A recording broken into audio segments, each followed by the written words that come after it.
ఓం శ్రీ గురుభ్యో నమ. శ్రీమాత్రే నమ.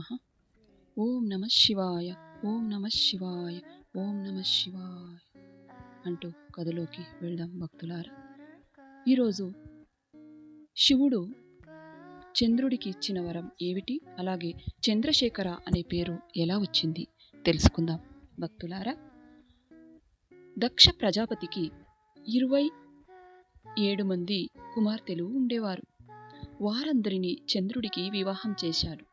కానీ చంద్రుడు వారిలో రోహిణిని మాత్రమే ఎక్కువగా ప్రేమిస్తూ మిగిలిన భార్యలను నిర్లక్ష్యం చేశాడు. ఈ నిర్లక్ష్యం చేసడంతో వారు తమ తండ్రి దక్షుడికి బాధ చెప్పుకున్నారు.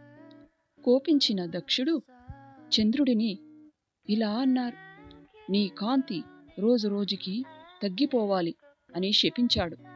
ఆ శాపం వల్ల చంద్రుడు క్షీణించసాగాడు. చంద్రుడు బాధతో శివుడిని ప్రార్థించాడు.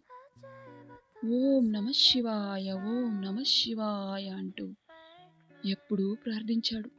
అతని భక్తికి మెచ్చిన శివుడు ప్రత్యక్షమై దక్షుడి శాపాన్ని పూర్తిగా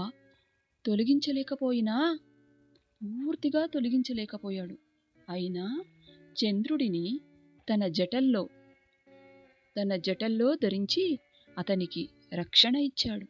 అందుకే శివుడిని చంద్రశేఖరుడు అని పిలుస్తారు. ఇలా చంద్రశేఖర అనే పేరు వచ్చింది శివుడికి. చంద్రుడు మళ్ళీ క్రమంగా పెరుగుతూ తగ్గుతూ ఉండే వరం పొందాడని పురాణ కథ చెబుతుంది.